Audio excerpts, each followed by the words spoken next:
In 1986, Mickey Rourke was Hollywood's most dangerous obsession.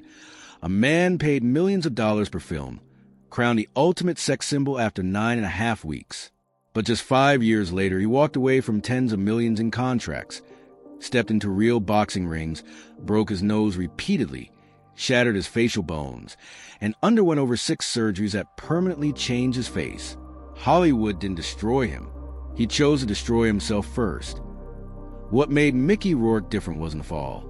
It was the fact that he walked into it with his eyes open. At the peak of his career, studios didn't see a problem. They saw an investment. Directors saw a future icon. Contracts kept coming, bigger budgets, bigger roles, bigger guarantees. But Rourke saw something else. He saw a cage. He hated premieres. He despised interviews. He rejected scripts that could have secured his legacy. When agents begged him to slow down, to protect the face Hollywood had already insured for millions, he did the unthinkable. He walked away, not to rest, not to reinvent himself safely. He chose boxing, real boxing, no choreography, no stunt doubles, just fists, bone, blood, and consequences. Between the early 1990s and mid-90s, Rourke fought professionally, suffering multiple facial fractures, broken noses, damaged cheekbones, and injuries so severe that surgeons later admitted some operations were performed by the wrong doctors at the wrong time. When he tried to return, Hollywood didn't hesitate. They didn't wait. They didn't forgive. They replaced him. The roles disappeared. The phone stopped ringing. The image was gone. And that's the most brutal truth of his story. Hollywood didn't abandon Mickey Rourke at his lowest point. It simply moved on the moment he was no longer useful. To understand why Mickey Rourke never trusted Hollywood, you have to go back long before the cameras, the fame, or the money. You have to go back to a childhood where safety was uncertain, love was conditional, and survival came before dreams. Rourke grew up in a broken home. His parents separated early, and his mother remarried a man who would leave a permanent mark on him. His stepfather was abusive, violent, and unpredictable. Home was not a place of comfort. It was a place of tension, fear, and waiting for the next explosion. As a child, Mickey learned quickly that authority could not be trusted, and that vulnerability came at a cost. In that environment, a boy has only 2 choices: remain powerless or learn how to endure pain. Mickey chose endurance. Boxing entered his life early, not as a hobby, but as a form of armor. The gym became a controlled space where violence followed rules, where pain made sense, where getting hit didn't feel random. In the ring, you knew why you were hurt. Outside of it, you never did.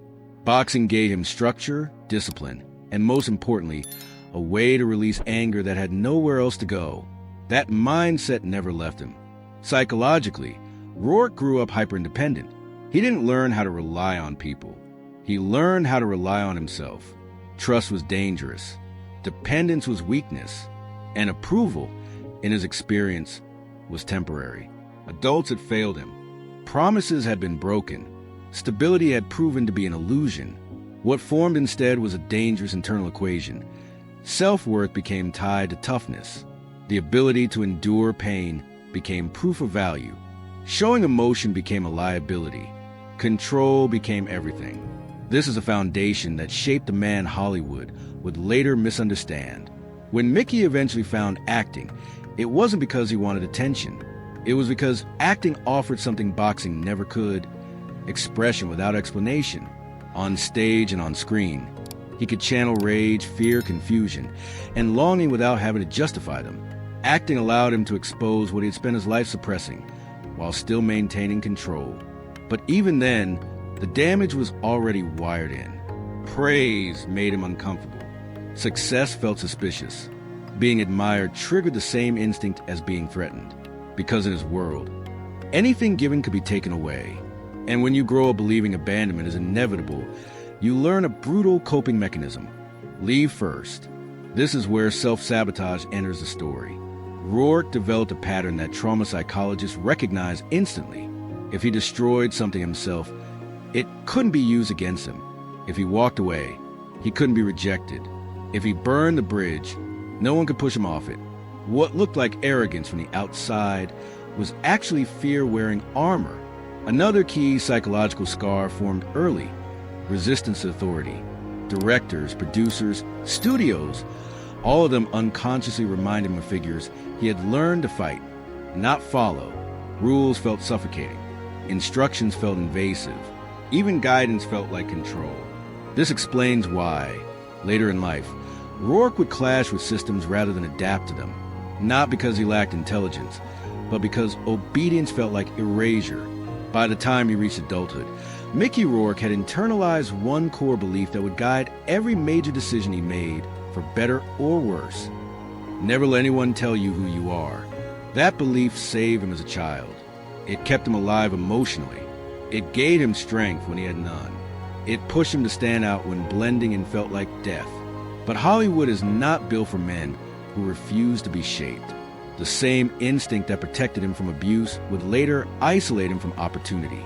The same pride that gave him identity would later cost him stability. And the same refusal to submit that made him compelling would eventually make him incompatible with the very industry that elevated him. This is the paradox at the heart of Mickey Rourke's life. He didn't chase destruction, he chased control. He didn't hate success. He feared what success would demand in return. And long before the fame arrived, long before the contracts and the cameras, the ending was already quietly written, not by Hollywood, but by a wounded child who learned too early that survival meant standing alone. When Mickey Rourke stepped into acting, it wasn't a calculated career move, and it certainly wasn't a chase for stardom. It was an escape route, a way out of boxing gyms soaked in sweat and blood, a way out of a past where pain defined respect, a way out of a life where survival came before meaning. Acting, to Mickey, wasn't glamour. It was another ring, just quieter, more psychological, and far more dangerous. He approached it with the same seriousness he once brought into the boxing ring, not as entertainment, but as a test of truth. Rourke trained properly. He didn't rely on looks or luck. He studied method acting, immersing himself in craft rather than celebrity, gravitating toward the raw tradition shaped by actors like Marlon Brando. Not Brando the icon, but Brando the rebel, the man who resisted being polished, who fought against control, who treated acting as exposure rather than performance. From the very beginning, Mickey didn't want to play characters. He wanted to inhabit them. He wasn't interested in being liked. He was interested in being real. That choice immediately separated him from his peers. While many young actors focus on charm, consistency, and marketability, Rourke leaned into discomfort. His performances carried tension, silence, unresolved emotion. There was something volatile in the way he stood, the way he looked at other characters, the way he let pauses breathe longer than expected. Audiences didn't simply watch him. They felt unsettled by him. And that unsettled quality made him impossible to ignore. Hollywood noticed quickly. Casting directors saw potential. Directors saw danger. Studios saw opportunity mixed with risk. Rourke didn't play men who wanted approval. He played men who didn't know how to ask for it. Men on the edge of themselves. Men whose silence spoke louder than dialogue. This made him magnetic on screen, but increasingly difficult behind the scenes. He questioned scripts when lines felt dishonest. He pushed back against direction that felt artificial. He challenged authority not out of arrogance, but out of instinct. To him, surrendering creative control felt like surrendering identity. Very early, whispers began circulating. Difficult, intense, uncooperative. In Hollywood, these words are warnings, but they are also currency, because intensity sells, as long as it remains manageable. And for a time, Mickey Rourke was exactly that. Dangerous, but profitable. Unpredictable, but watchable. His early roles built a reputation that couldn't be manufactured by publicists or studios. It came from something deeper, something lived in, something unresolved. What most people didn't understand was that this unresolved quality wasn't performance choice. It was his inner life bleeding through. Rourke never believed acting was pretending. To him, it was exposure. Every role demanded access to emotional rooms he had spent years barricading. Anger, shame, fear, desire, loneliness. He used all of it, and the more he used it, the more powerful his performances became. But power came with a cost. As his reputation grew, So did the pressure. Meetings turned into negotiations. Creative conversations became power struggles. Studios began tightening the structure around him. Contracts grew bigger. Expectations grew heavier. Publicity schedules filled up. Image management became unavoidable. And with every layer of control added around him, something inside Rourke began to resist more aggressively. To him, contracts didn't feel like opportunity. They felt like traps. Public appearances didn't feel celebratory. They felt performative and empty. Being told how to dress, how to speak, how to behave, how to smile for cameras echoed something deeply familiar. Authority, ownership, control, the very things he had learned to fight against since childhood. Hollywood didn't see trauma. It saw ego. Rourke didn't see structure. He saw threat. Both sides misunderstood each other, and the distance between them grew with every success. Instead of adapting, Mickey hardened. He trusted fewer people. He isolated himself emotionally. He leaned harder into his outsider identity, not because it was strategic, but because it felt safe. By the time his career was gaining serious momentum, a crucial decision had already formed inside him, even if he hadn't fully admitted it yet. If success required obedience, he would reject success, not out of arrogance, but out of self-preservation. This was not a calculated rebellion. It was psychological inevitability. Every role he accepted was one he felt deeply aligned with. Every role he rejected pushed him further away from the mainstream. And while the industry initially admired his refusal to conform, admiration has an expiration date. Sooner or later, non-compliance becomes inconvenience. Still, at this stage, Mickey Rourke hadn't fallen. He was sharpening his image, sharpening his instincts, sharpening the very blade that would later cut both ways. The more Hollywood tried to define him, the more fiercely he resisted definition. The more successful he became, the more trapped he felt. And when a man defines himself entirely through resistance, pressure leaves him only one direction to move: forward, into collision. Hollywood was already tightening its grip. Mickey Rourke was already pulling away. And somewhere between those two forces, the rise toward fame was quietly turning into a path toward impact. By the mid-1980s, Mickey Rourke was no longer just an actor with potential. He had become a presence, a force, a man Hollywood couldn't ignore, even if it didn't fully understand him. His rise didn't feel manufactured or calculated. It felt inevitable. There was something in his face, something in his stillness, something in the way he carried silence that made audiences lean forward without realizing why. He didn't need to chase attention. Attention found him. When 9.5 Weeks exploded onto the screen in 1986, it didn't just elevate Rourke's career, it reshaped his identity in the public imagination. Overnight, he became the embodiment of dangerous desire. Not the polished, smiling leading man Hollywood was used to selling, but something darker, colder, more unsettling. He wasn't safe.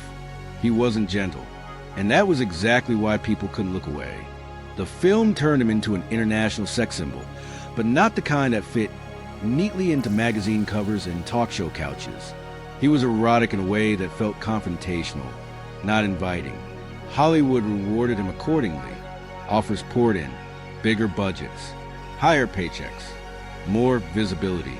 At his peak, Rourke was earning millions per film, commanding attention not just from audiences, but from the industry's most powerful players.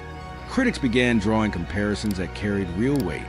Marlon Brando, James Dean, actors who didn't just perform roles, but altered the emotional temperature of the screen. For a brief moment, Mickey Rourke stood at the edge of becoming something legendary. But here's the illusion that formed at the center of his rise. Success looked like control. From the outside, it appeared that Rourke had beaten the system. He had fame without conformity, power without obedience, money without submission. But internally, the opposite was happening. The higher he rose, the tighter the structure around him became. The more valuable he grew, the less freedom he felt. Hollywood didn't see him as an artist navigating his own path. It saw him as an asset, a face to be protected, insured, managed, and repeated. His image became something to preserve rather than explore. Scripts began arriving with expectations already attached. Publicists started shaping narratives. Studios began hinting at how he should behave, how he should speak, how he should present himself to remain profitable. And this is where the fracture deepened. Rourke didn't experience this phase as triumph. He experienced it as suffocation. The same industry that praised his rawness now wanted to soften it. The same system that celebrated his danger now wanted to control it. The tension between who he was and who Hollywood wanted him to be grew sharper with every success.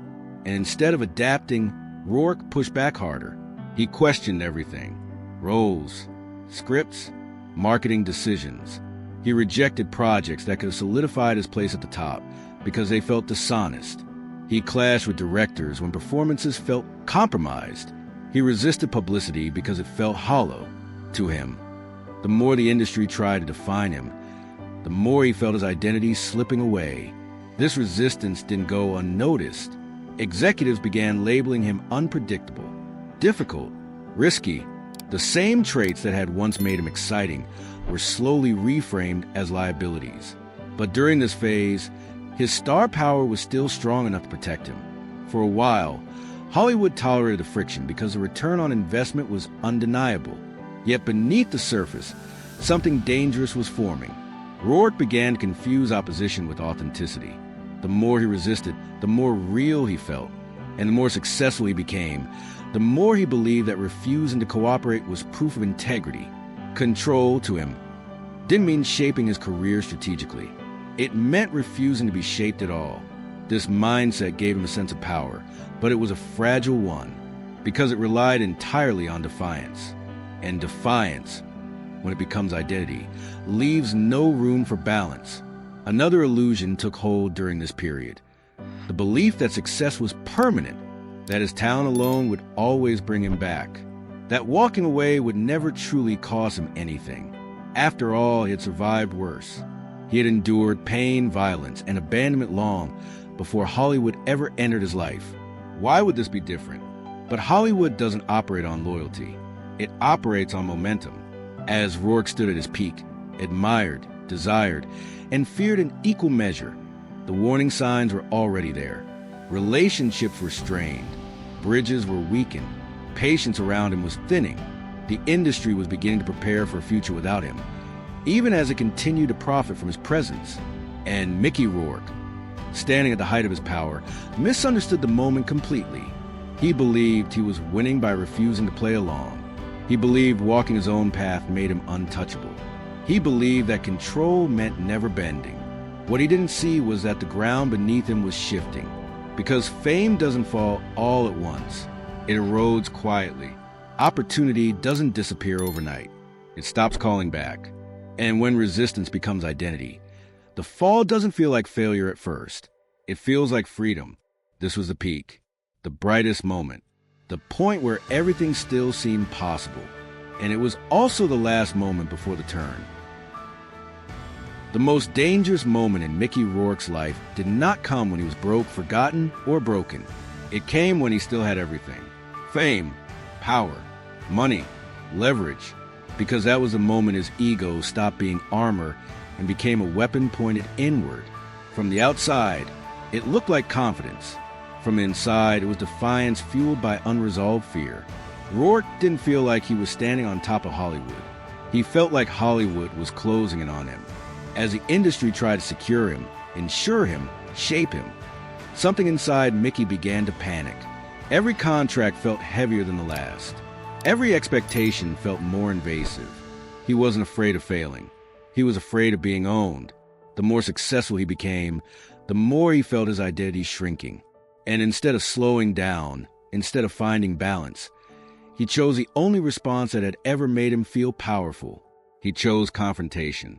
Walking away from Hollywood was not a rash decision. It was not a breakdown. It was a statement.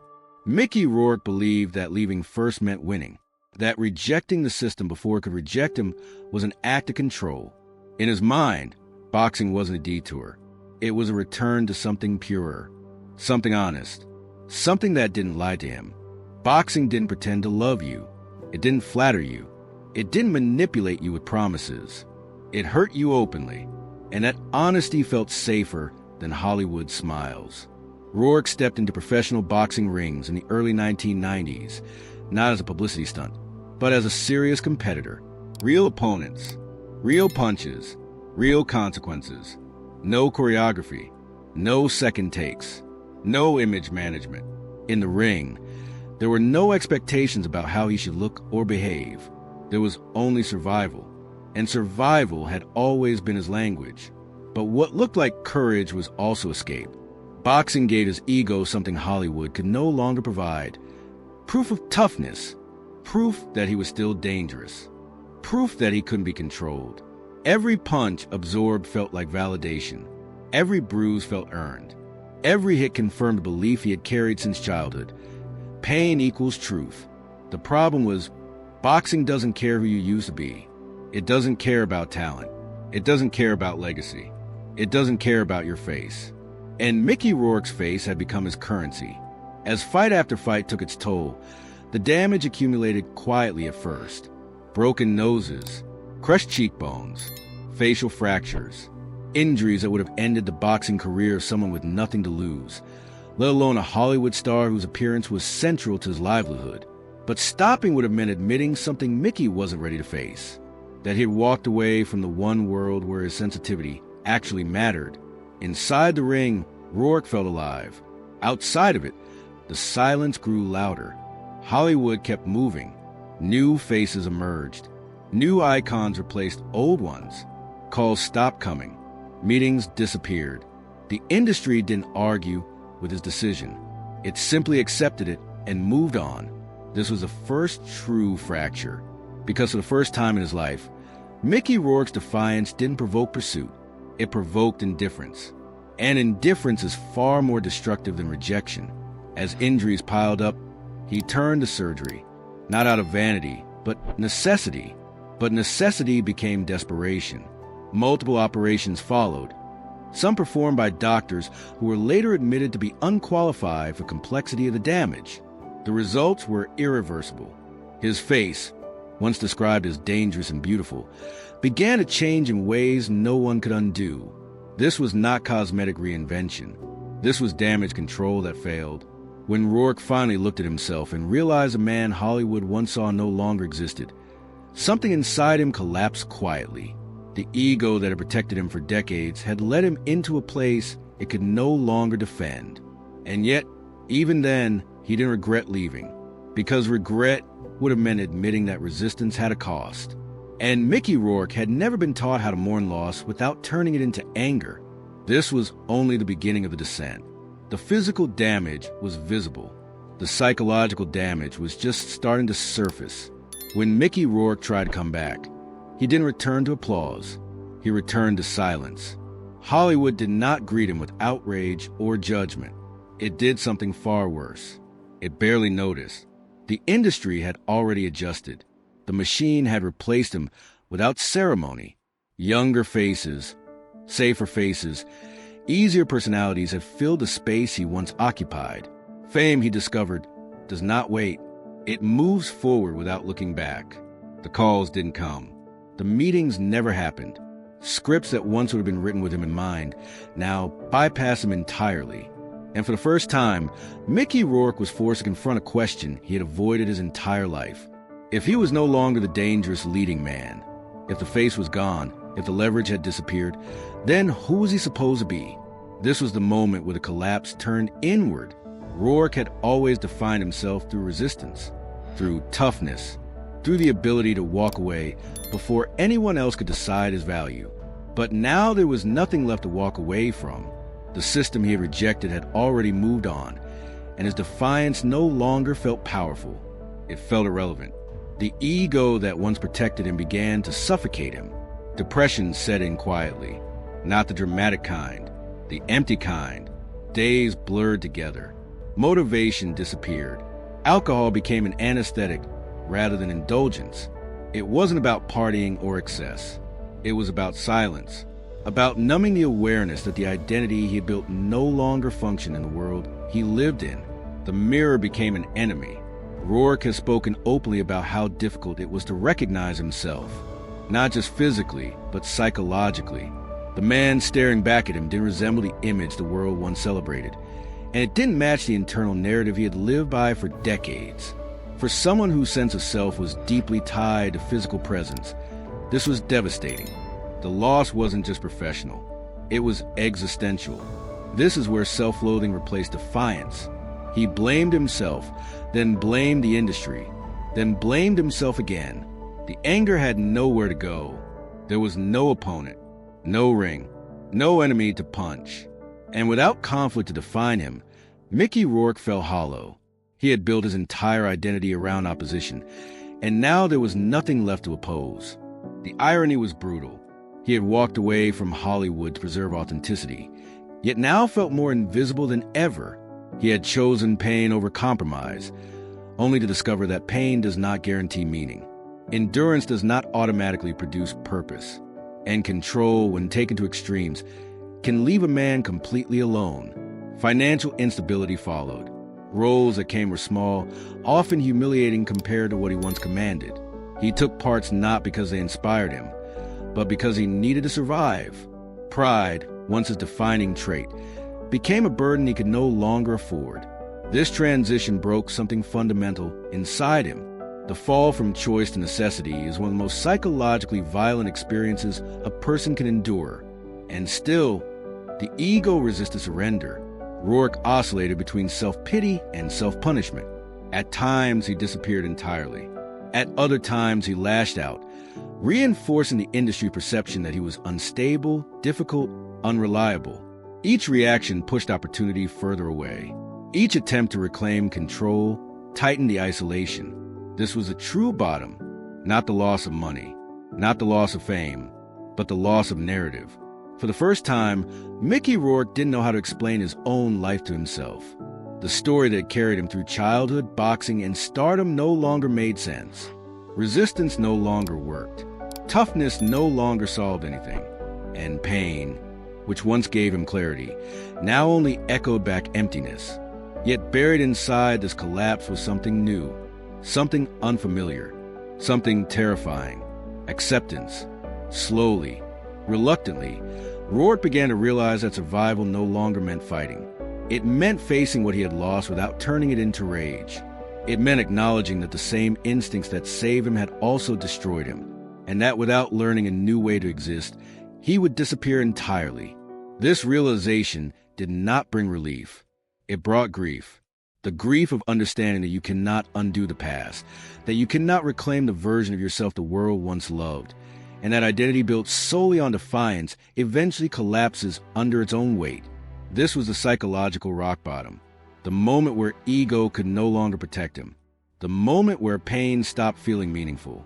And it was only from this place, stripped of illusion and resistance, that something resembling rebirth could even become possible. The turning point in Mickey Rourke's life did not arrive with confidence or momentum. It arrived quietly, wrapped in humility, and carried the weight of everything he had lost. There was no grand comeback plan, no calculated rebranding, no sudden surge of belief. What existed instead was exhaustion, the kind that comes when resistance finally fails and a man runs out of ways to fight himself. For years, Rourke had lived inside a narrative built on defiance. He had survived childhood through endurance, adulthood through opposition, and fame through refusal. But now, stripped of leverage and illusion, he was forced to confront a truth he had avoided his entire life. Toughness alone was no longer enough. Ego could not rebuild what ego had destroyed. This is where humility entered the story, not as virtue, but as necessity. When the script for the wrestler found its way to him, it didn't feel like opportunity. It felt like exposure. The character wasn't heroic. He wasn't glamorous. He wasn't redeemed by victory. He was a broken, aging man living off the memory of past glory, surviving on physical punishment and emotional isolation. A man whose body was failing, whose relevance had faded, and whose identity had collapsed into nostalgia. Rourke recognized himself immediately, not the star he once was, but the man he had become. Accepting the role required something he had resisted for decades: surrender, not to the industry, but to truth. He couldn't hide behind charm. He couldn't rely on beauty. He couldn't posture through pain. The role demanded that he simply exist as he was, scarred, weathered, unprotected. For the first time, Mickey Rourke wasn't using acting to fight something.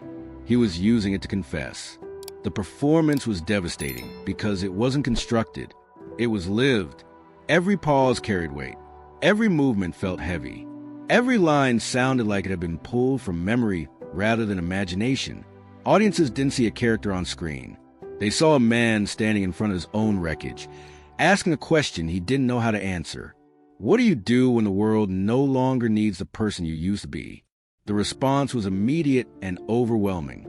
Critics who had long written him off began using words like raw, brutal, and honest. The industry that had once moved on without him suddenly stopped and looked back. Awards followed. Applause returned. An Oscar nomination placed him back into conversations many assumed were permanently closed. But this was not a fairy tale comeback, because redemption for Rourke did not mean restoration. It meant recognition without reversal. He did not regain his former power. He did not reclaim his old image. He did not return to the top. What he gained instead was something far more painful and far more real. Acceptance. Acceptance that the past could not be undone. Acceptance that talent does not protect you from consequence. Acceptance that survival does not equal victory. This is what made the moment so complex. The success of the wrestler didn't heal his wounds. It exposed them in public. It forced him to relive the very pain he had spent years trying to outrun. And while the industry celebrated the performance, Rourke understood something few people did. This wasn't a triumph over his past. It was an acknowledgement of it. The humility required to stand in that truth changed him. He spoke differently, moved differently. There was less defiance in his voice and more restraint, less need to prove, more willingness to admit. The man who once defined himself by resistance now understood its cost.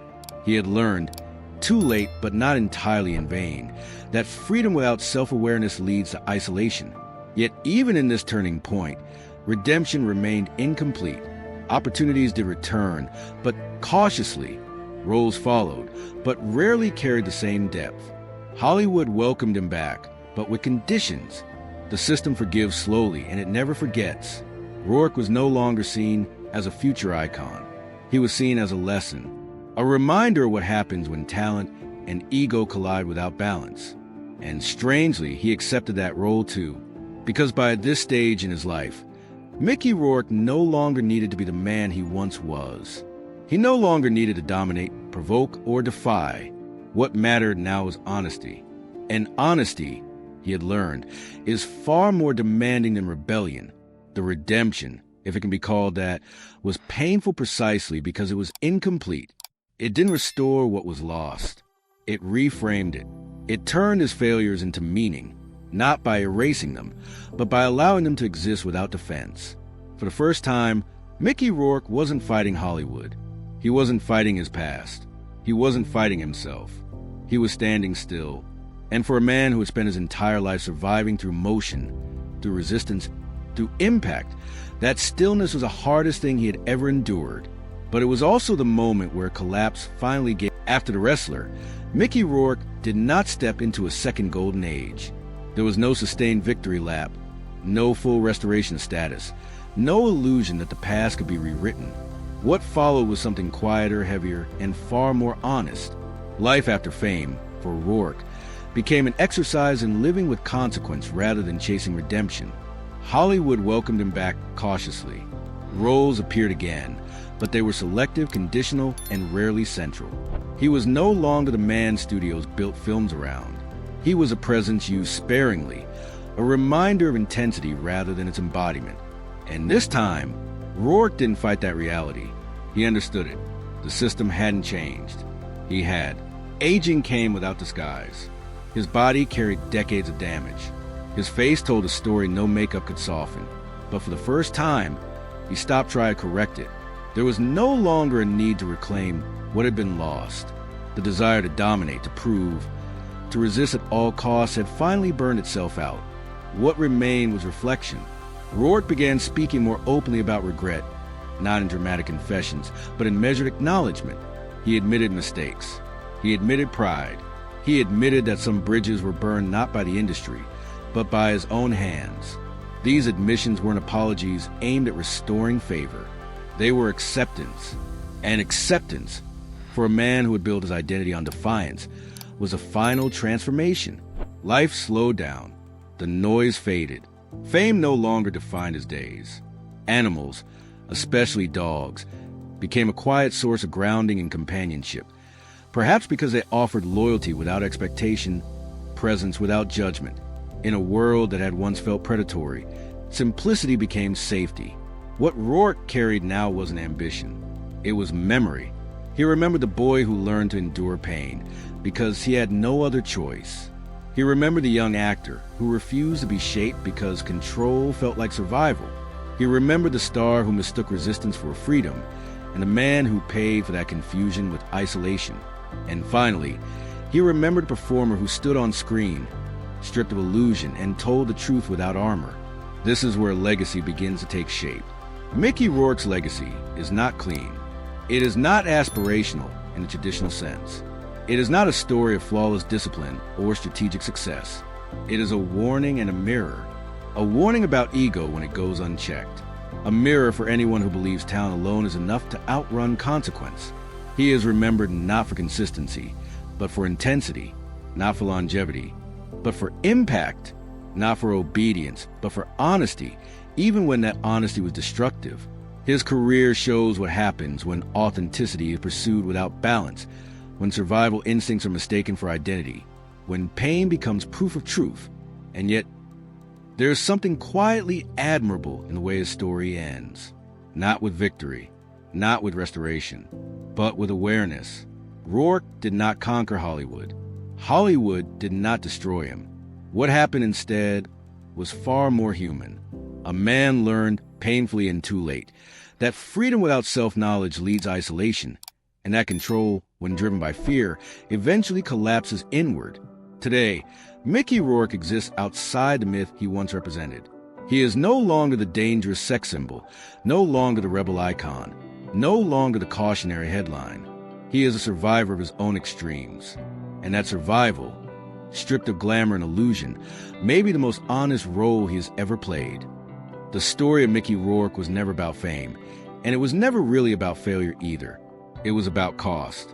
The cost of refusing to bend. The cost of confusing survival instincts with identity. The cost of believing that control means never yielding, never trusting, never softening. Hollywood didn't break him. It simply revealed what happens when a man carries unhealed wounds into a world that rewards performance but punishes imbalance. Rourke's life shows us something uncomfortable. Talent is not enough. Authenticity without self-awareness can turn into self-destruction. Resistance can protect you, but it can also isolate you. And freedom, when driven by fear rather than clarity, quietly becomes another kind of prison. There is no clean moral in his story, no easy lesson, only a mirror, a reminder that strength without reflection eventually collapses inward, and that the hardest battle is not against systems, critics, or expectations, but against the part of ourselves that learned to survive before we learned to live. Mickey Rourke did not win Hollywood. Hollywood did not defeat him. What remains is something more human and far more honest, a man who paid the full price for being uncontrollable, and in doing so, showed us that the greatest danger of fame is not losing it, but losing yourself long before it's gone.